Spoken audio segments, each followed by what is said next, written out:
देखिए, ये बात तो तय है कि बांग्लादेश के अंदर जो कुछ भी चल रहा है वो कोई आज की पॉलिसी नहीं है।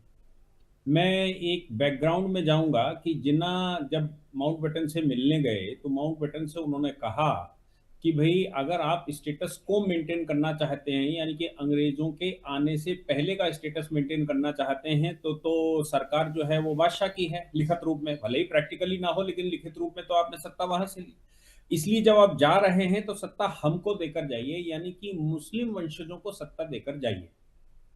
जब माउंटबेटन का ये जवाब आया कि ये संभव नहीं है, क्योंकि यूएन पॉलिसी, जब यूएन में सिग्नेचर हो रहा था तब शर्त ये रखी गई कि पूरे विश्व से उपनिवेशवाद खत्म होगा तभी वर्ल्ड वार खत्म हो सकता है, अदरवाइज नहीं हो सकता। तो जो पॉलिटिकल बाइबल अथॉरिटी है वहां पर सत्ता ट्रांसफर करके आप लोग अपने अपने क्षेत्रों में आइए।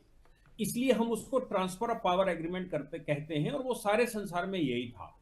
जब ट्रांसफर ऑफ पावर उन्होंने कहा कि भाई हमको बाइबल अथॉरिटी को ट्रांसफर करना है, हमने स्टेटस को वो नहीं मेंटेन करना है जो मुसलमानों की सत्ता की बात तुम करते हो, तो उसने कहा कि हमको भूमि का एक टुकड़ा दे दीजिए और वो भूमि के टुकड़े से मैं हिंदुस्तान को फतेह कर लूंगा और हिंदुस्तान पर दारुल इस्लाम कायम कर दूंगा। जिना उस बात से एग्री हो जाते हैं और तब पार्टीशन थ्योरी आती है।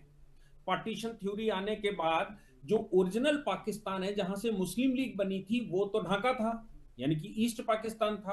फिर वेस्ट पाकिस्तान में जो आबादी थी उसको सारा का सारा ईस्ट पाकिस्तान क्यों नहीं ले जाया गया, जब पार्टीशन में इधर से उधर डिस्टर्बेंस होना ही था, लोगों को ट्रांसफर भी होना था। लेकिन उनकी पॉलिसी ये थी कि हिंदुस्तान को दो तरफ से घेरा जाएगा, और दो तरफ से घेर कर हिंदुस्तान में भी उनकी पॉलिसी थी कि हिंदुस्तान में कुछ लोग रोके जाएंगे जो हिंदुस्तान में पुनः अपनी सत्ता को, मतलब डिस्टर्ब, यहाँ की सत्ता को डिस्टर्ब करके यहाँ स्थापित रहेंगे। फिर अवसर मिलते ही इंटरनल डिस्टरबेंस होगा और ईस्ट पाकिस्तान वेस्ट पाकिस्तान दोनों की तरफ से जब हमला होगा तो हिंदुस्तान को फतेह किया जा सकता है और हिंदुस्तान पर शासन किया जा सकता है। ये जिन्ना की ओरिजिनल पॉलिसी है। अब इसी पॉलिसी को आगे बढ़ाते हुए सबसे पहले उन्होंने जम्मू कश्मीर पर हमला कर दिया। 1947 में ही जम्मू कश्मीर पर हमला हो गया था। आप सोचोगे अभी तो पार्टीशन कंप्लीट भी नहीं हो पाया था, अभी आबादी इधर की उधर हो भी नहीं पाई थी, लेकिन हिंदुस्तान पर हमला हो गया था, जम्मू कश्मीर पर हमला हो गया था। उस पॉलिसी के तहत ही 65 की लड़ाई हुई। 62 में जब हम युद्ध हार गए पाकिस्तान के साथ, तो 65 की लड़ाई हुई, और 65 की लड़ाई तो बिना किसी कारण के थी, कोई कारण ही नहीं था। सिर्फ ये था कि हिंदुस्तान आज कमजोर है, चीन से हार चुका है, प्रधानमंत्री की मृत्यु हो चुकी है, इसलिए अब हिंदुस्तान पर कब्जा किया जा सकता है, तो 65 की लड़ाई हो गई।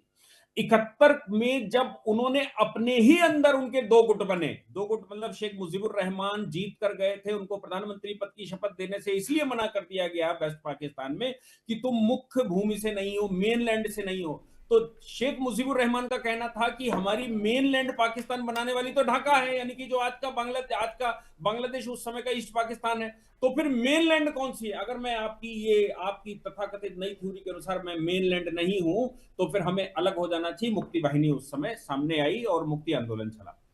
ये जो मुक्ति आंदोलन है इसके बीज आज दिखाई दे रहे हैं, क्योंकि मुक्ति आंदोलन के दौरान पाकिस्तान ने जो एट्रोसिटीज बांग्लादेश में की, यानी कि ईस्ट पाकिस्तान में उस समय की, उन एट्रोसिटीज में लाखों महिलाओं की लीगली लीगली से मतलब है अथराइज्ड इज्जत के साथ खेला गया, उनके साथ अव्यवहार किया गया, कमजोर लोगों के साथ किया गया। जो बांग्लादेश के बांग्ला भाषी पाकिस्तान यानी कि बांग्लादेश के समर्थक थे, उस समय भी एक इंटरनल युद्ध भी चला, और ऊपर से वो जो पाकिस्तान से सेनाएं आई थी वो भी चला। भारत, चूंकि उन्होंने भारत पर हमला कर दिया था इसी बहाने, इसलिए हम भी कूद पड़े, तो बांग्लादेश तो बन गया। लेकिन बांग्लादेश के अंदर प्रो पाकिस्तान जिनकी मंशा ये थी कि वो हिंदुस्तान पर कब्जा करेंगे, वो अभी भी जीवित थे।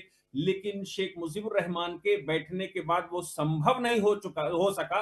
लेकिन वो लोग लगातार इस जुगाड़ में लगे रहे कि किस प्रकार से वो हिंदुस्तान को फतेह करने के लिए, जो जिन्ना की ओरिजिनल पॉलिसी थी, जिसने पाकिस्तान बनाया, जिसने ईस्ट पाकिस्तान बनाया था, उसकी पॉलिसी को हम फरवाल करेंगे। जिस समय शेख हसीना वहां पर बैठी, खालिदा जिया जेल में गई, और उसी समय पर यह कुचक्र चला जाने लगा कि अब अवसर है और जो प्रो पाकिस्तानी लीडरशिप थी वो अब वहां बैठ सकती है। वो पूरा प्रकरण हम लोगों ने सबने देखा कि कहां बैठकर पॉलिसी बनी। मोहम्मद यूनुस ने जाकर अमेरिका में कहा कि एवे नहीं, ये फतेह हुआ, ये किया गया, और कुछ हजार लोगों ने वो खेल खेल लिया।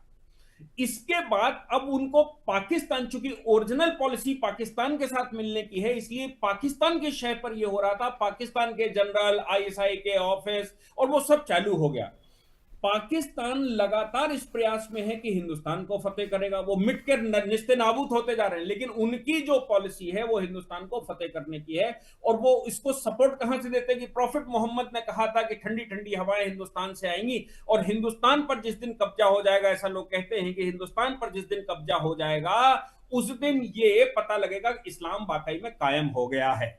हिंदुस्तान को फतेह करने की पॉलिसी को ही गजबाए हिंद कहा जाता है, और बिल्कुल। उसके लिए पाकिस्तान, ईस्ट पाकिस्तान, वेस्ट पाकिस्तान का निर्माण हुआ। इसलिए ईस्ट पाकिस्तान चूंकि 71 में थोड़ा सा डिस्टर्ब हो गया था, इसलिए वो बैक टू ओरिजिनल पॉलिसी आए। अब मोहम्मद यूनुस उनके चेहरे हैं। मोहम्मद यूनुस ने पहले तो, जब देखिए नेपाल में भी वैसे ही हुआ, लेकिन नेपाल ने तो तुरंत कह दिया कि हम तत्काल इसके चुनाव करवाएंगे जैसे ही ये सारी सिस्टम सही हो जाएगा। लेकिन बांग्लादेश ने 1.5 साल के इस बात पर ले लिया। बांग्लादेश ने 1.5 साल इस बात का लिया कि तब तक वो खालिदा जिया या जो प्रो हिंदुस्तान है या जो बांग्लादेश के पक्ष में बांग्ला भाषी हैं, उनको तब तक वो खत्म कर लेंगे, और उनको खत्म करने के बाद वो वहां सत्ता पर बैठ जाएंगे। अब इधर समस्या ये आई कि जो शेख मुजीबुर रहमान की बेटी हैं वो हिंदुस्तान में इस समय हैं, बिल्कुल। और शेख हसीना हिंदुस्तान में, उन पर तो उन्होंने सजाए मौत लिख दी, उनकी पार्टी भी बैन कर दी, लेकिन उनके बेटे ने लैंड कर दिया। उनके बेटे ने कहा कि भाई अब मैं चुनाव लड़ूंगा, मेरे ऊपर तो कोई इल्जाम नहीं है और चुनाव लड़ने पर कोई पाबंदी नहीं। उनका बेटा उतर आया, जन समर्थन उनके बेटे के साथ आ गया। अब कुछ ना कुछ तो उनको करना था, क्योंकि सत्ता 100% अगर सही से चुनाव हो जाता है तो शेख हसीना की पार्टी पुनः सत्ता में आ जाएगी। शेख हसीना पर आप सवाल खड़े कर सकते हैं, उनका बेटा तो बिल्कुल क्लीन है, तो फिर वो सत्ता में आ जाएगा, फिर गलत हो जाएगा। इसलिए ये सारा षड्यंत्र रचा जा रहा है, जैसा कि उस्मान के भाई ने कहा कि सारा षड्यंत्र रचा जा रहा है, और ये यूनुस रच रहे हैं ताकि डिस्टर्ब चुनाव हो ना होने जाए, पाए, चुनाव ना होने पाए। एक मतलब आखिरी सवाल डिस्टर्ब मेरा, हो क्योंकि मेरे पास समय जाए। कम है डीके दुबे साहब, मैं एक आखिरी सवाल आपसे इस पर यह करना चाहता हूं कि भारत के पास विकल्प क्या है? क्या ऐसे ही हिंदुओं को मरते हुए देखे, ऐसे ही भारत के खिलाफ नफरत का माहौल बनते हुए देखे, या फिर कोई कदम उठाए, आर्म ट्विस्ट करे? जरूरी नहीं है कि हर बार आप आर्मी ही उतारेंगे, एयर स्ट्राइक ही करेंगे। ट्रंप ने भी तो आपके साथ आर्म ट्विस्टिंग की ना, टैरिफ लगाकर आप पर। दुनिया में बड़े सारे तरीके हैं आर्म ट्विस्ट करने के। क्या भारत ऐसा कोई तरीका उस पर विचार कर रहा है, या ऐसा कोई तरीका हो सकता है, आपको लगता है? देखिए, भारत ने कई एक तरीके अपनाए भी। अपनाए से मतलब है, जैसे हमने उनको, जो हमारे पोर्ट थे, पोर्ट पे एक्सेस रोका। बिजली के मामले में जो उनके हमारे ऊपर, हमारे जो कर्जे उनके ऊपर थे हमारी कंपनियों के, उन कंपनियों ने तत्काल बिजली बंद करने की कोशिश करी। चारों ओर से हमने फेंसिंग का काम बढ़ा दिया। बांग्लादेशियों को हम वापस करने की लगातार मुहिम चला रहे हैं, और इस समय तो नेशनल मुहिम चल रही है। ऐसे बहुत सारे कदम भारत सरकार उठा रही है, लेकिन एक चीज, चूंकि वो बांग्लादेश यूएन का पार्ट है, और यूएनओ का पार्ट होने के नाते हमको बड़े संभल कर उस पर एक्शन लेना होता है। भारत सीधी सीधी इस समय तो बात कर रहा है, अभी 3 दिन पहले ही उनके उच्चायुक्त को बुलाकर, और सीधा हमारे सरकार ने उनसे कहा कि जो भारत विरोधी गतिविधियां वहां पर चल रही हैं, हमारे कॉन्सुलेट पर जो प्रदर्शन चल रहे हैं, या हमने अभी अभी उनके वीजा, जहां पर वीजा एप्लीकेशन होता था, वो भी सेंटर बंद कर दिया है। और इसके अतिरिक्त समस्या ये है कि जो जो एक्शन हम ले रहे हैं, उधर से चीन उसको बैकअप दे रहा है। चीन बैकअप देने की वजह से हमारे जो उपाय हम कर रहे हैं वो कारगर नहीं हो पा रहे हैं, सही से नहीं हो पा रहे हैं। फर्क तो पड़ा है निश्चित तौर से, लेकिन वो सही से नहीं हो पा रहे हैं। इसलिए भारत सरकार भी ये नहीं एकदम एक्शन ले सकती, क्योंकि बैकअप अगर उनके पास ना होता तो शायद भारत सीधा एक्शन लेता और उनको समस्याएं हो जाती। लेकिन उनके पास चूंकि विकल्प सामने खड़ा हुआ है, एक पाकिस्तान के रूप में और एक उनके सहयोगी चाइना के रूप में, इसलिए भारत के जो प्रयास हैं उन प्रयासों में भी डिप्लोमेटिकली हम कर सकते हैं। आप सोचकर देखिए कि बांग्लादेश बहुत छोटा सा एरिया है, हमारे एक प्रदेश के बराबर है। बांग्लादेश पर कभी भी भारत सरकार कब्जा कर सकती, कोई बहुत बड़ा इशू बांग्लादेश का है ही नहीं।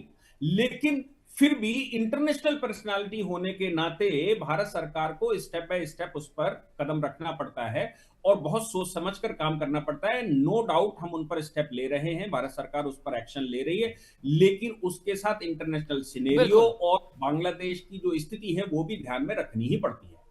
बहुत बहुत शुक्रिया डीके दुबे साहब।